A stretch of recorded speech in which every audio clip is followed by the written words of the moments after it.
Okay. All right, let's get started. So for my first question for the interview, it's what inspired you to pursue a career in the film and media arts? Originally, I was going to get into religious broadcasting to try and improve it, and then when I started studying film, I just fell in love with film and wanted to work in it no matter what. So that was about it. Were there any other careers you considered pursuing, or were you always interested in film? Yeah, I considered being a writer, and in addition to working in film, I was a writer. Worked a lot on magazines and stuff for a long time, years and years. I was a film critic and stuff like that too. So. That and film. So I did both. Nothing else. Nothing else interested me. All right. So for my third question, at what age did you start producing films? At what age? What? At what age did you start producing films? You mean working on films? Yeah. Um, I was I was pretty old because I'd been in the army. So 21, 22, 23. Then I went to college. So I was late 20s, 28, 29, something like that before I started. Mm. As a film student, what steps and actions did you take to gain experience and knowledge in the film and media arts? Oh, internships for sure. It depends on where you go. With me, it was all internships. Like at Chapman, there's a lot of film production, and these students just work all the time on sets. And so, I mean, it depends on what you want to do. If you want to be a cinematographer, then you just work on movies, as many as you can, no matter where they are. So it just depends on what you want to do. If you want to be a writer, you get internships. Producing, you get internships, stuff like that. All But right. internships are the most important thing for everybody. Hmm. For my fifth question, it's what role models did you look up to in the film and media industry?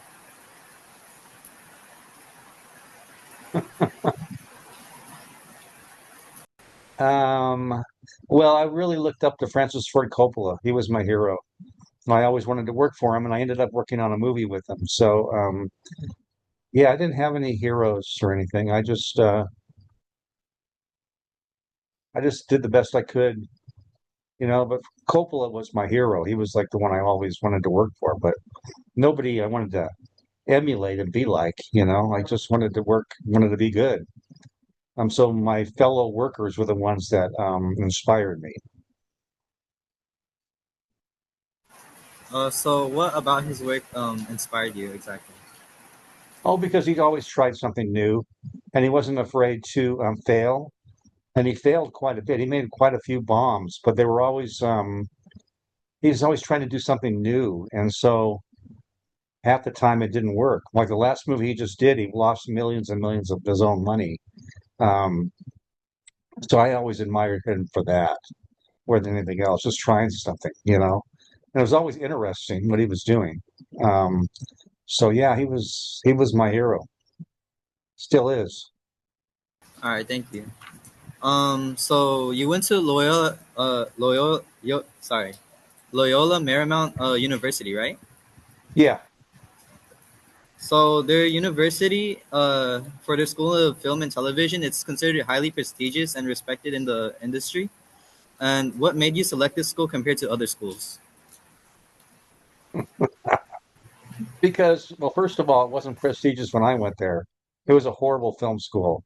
I didn't learn much of anything. But I picked it because they let me in. I didn't know anything about film schools, and I had heard of Loyola. And if I had known anything about film schools, I would have went to USC. I would have picked USC, but I didn't. I just picked Loyola because I knew the name, and I had a 4-point average in college, so I could have got into any school, I think. But I picked Loyola because I knew the name, and it's a good school now, but it wasn't as good school then. It was pretty bad. But I just I worked really hard there, and I got internships and got a job. So um, the only thing it did was giving me discipline to keep working, to study hard and work hard. But other than that, it wasn't a very good school when I went there. So you joined the university because it was familiar to you. I went there because I was the first one I applied to, and they accepted me. It's not like now where you apply to all these different universities. I just I didn't know anything, and I just applied there. They let me in. I went there, and the government paid for my all my tuition because I was in the army. So and it wasn't expensive like it is now. College wasn't expensive, so I was able to do that and work a full part-time job as a school janitor to support my family, and so yeah, it was. I mean, Dodge College, Chapman is the best film school in the country. We're rated number 4, but we're actually number 1, or maybe number 2 next to USC. But yeah, Loyola. I mean, I wouldn't recommend it. I mean, it's a good school, like other schools, but it's not like Chapman. Chapman's a good school. What is one thing your professors at your university said that still resonates with you today? Said they didn't really say anything. I had it was a Catholic university, and I had one professor who probably more than anybody else turned me on to movies. And he didn't really say anything, but he just I took all his classes, and he was really a good teacher, and he just turned me on to film. I think that's what hooked me was his classes. I think, but I can't think of any other classes I took beyond that. But there were other classes too. Shakespeare. I never heard or seen Shakespeare before that, and so yeah, there's a lot of other classes besides film. But he was my inspiration at Chapman or at Loyola. The film industry is believed to heavily rely on social networking. Is this true, and how did you first enter the industry? Absolutely true. Yeah, and I knew nobody when I was going to school. I had nobody, and one guy came to the school. He worked at Universal, and he was a sound editor. That's why I became a sound editor because it was the first internship I got. And so I took the first job I could get when I got out of school. And he offered to teach a seminar in sound editing. I think he just wanted to make money. And I thought, well, that's my in right there. He was the only person I knew. So I took I didn't learn anything from his seminar, but he introduced me to sound places, and that's where I got my first internship. So he was my in. Other than that, I don't know what I would have done because they didn't have a internship program there either, and and I didn't know anybody was getting internships. So he was my in, and the fact that he just came to the school. Otherwise, I don't know what I would have done actually. So, how did you introduce yourself and connect with them? Well, I took a seminar, and then I went to the place where he took me and got an internship there. And then when I graduated, I went all over the place. I didn't want to work there. It's a crummy little sound house in Hollywood, and I couldn't find a job anywhere. So I went back there, and they hired me as an apprentice, which means I was just a driver. And I drove all their film around town. But that was the way I met people because I drove their stuff because they worked for different studios. It's the sound house, and so I was able to take their stuff and deliver it to MGM, for instance. And every time I went to MGM, I would stop in the sound supervisor guy's house or office, and I would say, "Hey, John, how you doing? If you ever need anybody, let me know." And so that's how I managed to meet people was by driving to all these different studios and stuff. That's interesting. Thank you. Uh, for my ninth question, it's that the film industry is known for various positions in its workforce. What made you decide to become a Foley mixer and sound editor? It was the first job I got, and I had a family, and I needed to work, so I couldn't play around trying to write or be a director or something. And I worked on TV, and TV was just kind of eh. but I worked on my first movie, which was called Cannery Row, and that was at MGM, and I fell in love with film through Cannery Row. That's what really made me want to do it was when I started working on my first movie. So yeah, it was working on my first movie that got me turned on to the whole thing. Of working as a sound editor. Plus, If I'm the kind of sorry. person who likes to work by myself. I really don't like working on a set with a crew. And so sound editing was really more my personality of just working on my own. If you had more flexibility, what other pathway would you have chosen in the film industry? Oh boy, writing. I wish I'd been a writer. I could have been a writer. I was a good writer. I am a good writer. But like I say, I had a family. I couldn't screw around. And I love sound editing. So and my creative impulses were um, satisfied by being a film critic, and I was a one for a long, long time. So I was able to be a writer, but not like screenplays. Um, but I don't regret anything. I enjoyed being a sound editor.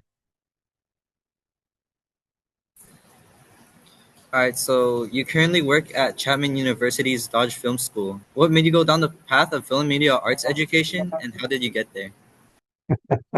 Once again, I had a family, and I remarried, and my wife lived. I moved in with my wife in Orange, the city of Orange, and Chapman was a mile away, and Sony Pictures, where I was working, was 45 miles away, and it took me 3 hours to get home. And plus, the jobs were kind of getting kind of thin. You kept getting laid off between jobs. And somebody from our church said, "There's this new school opening up, and you should go down and talk to them." So I went down and talked to them. They hired me, and so I worked full time for Sony and full time for Dodge College for a year.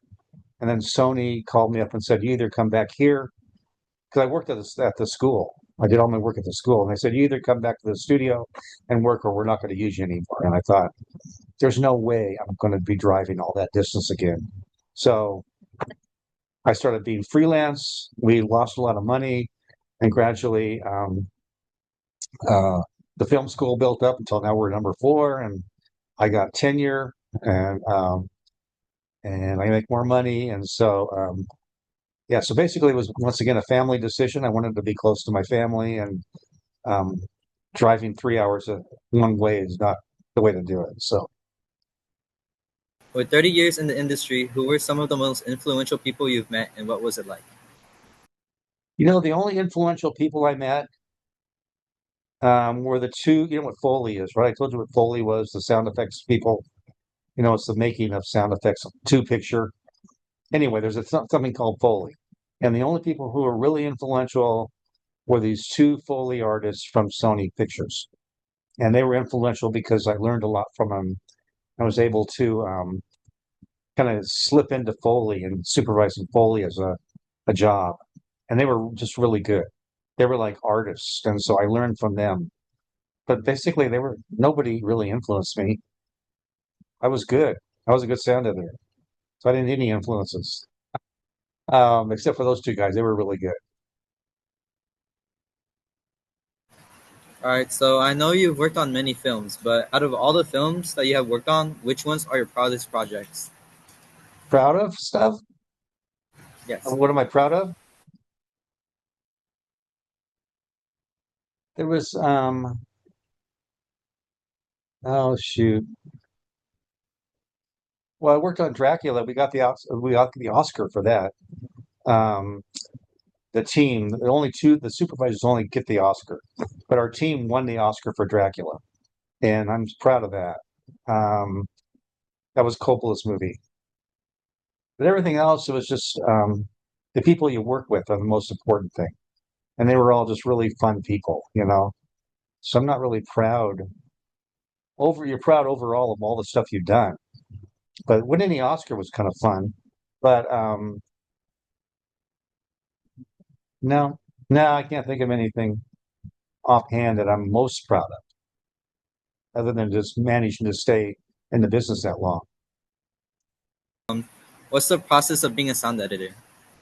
Well, you get the sound editing is a whole crew.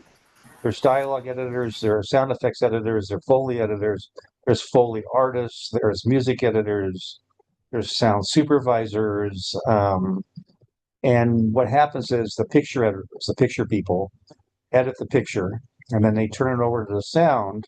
And like I think I told you on Tuesday night, 90% of what you hear in a movie is added later. And so the process of editing is adding all the sound. And all the different people do different work jobs, and it all comes together at the end, and it goes to the mixing stage. Then the mixing stage takes all of our work and mixes it down and makes it all sound good. So it's a whole complicated process, and it's a team effort. And it's the reason why I liked it is as an editor, you work on your own. They give you the work, and they say, here's your part of the reel, here's your part of the movie, finish it, and then nobody comes back until you're done. And if you make a mistake, then they don't hire you again. So you have to be really good at what you do. And so I kind of like that, the tension and getting stuff done, the deadlines. I loved it all. It was fun. So that's kind of the process. You get it from the picture editor, and then you put the sound in. That's it. What is one thing about the film industry that people may not know? Huh. I don't know. It depends on who the people are. I think people don't understand how much sound work goes into a movie. They think that what they're hearing on the screen was recorded when they were making the movie, and it wasn't. It was recorded. It was all put in later. Everything that you hear, except for most of the dialogue now, but everything else you hear is put in afterwards. I think that's probably the thing people don't know about film, and probably the amount of no, they don't. I was going to say the amount of people that work on it, but if you stick after a movie, if you stay after, you can see the amount of people that are in the movie that have done the movie. I think probably the sound.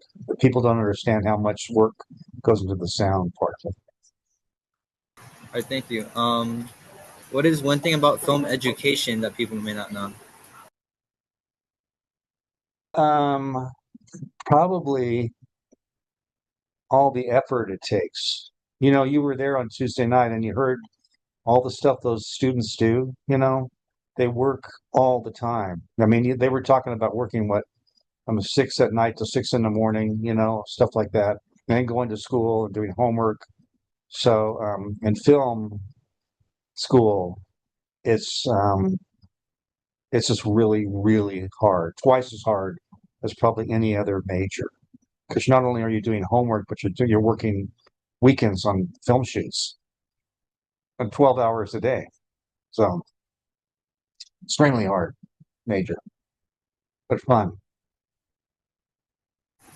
All right, thank you. So my final question is, what is one piece of advice you'd offer to people who are pursuing film? Um, Work really hard.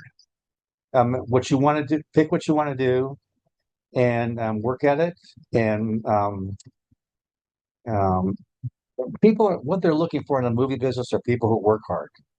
And so, if you get an internship, and somebody asks you to get coffee, you get coffee. If you complain about getting coffee, they're not going to ask you to do anything else.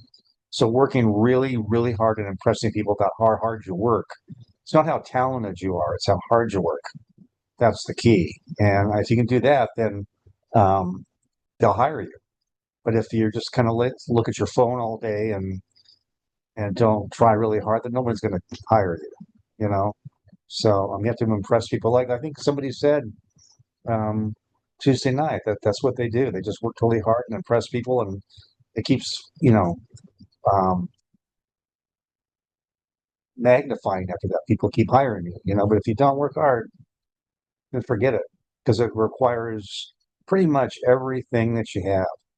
If you're working on a TV show, you're working 15 hours a day. If you can't handle that, then do something else. All right, that's all for my questions. Thank you so much for your time, Professor. Yeah, good questions. Really good. Thank you. I'll see you in 2 weeks. Yeah, I'll see you too. All right, thank you so Okay. much for your time. Okay, bye-bye.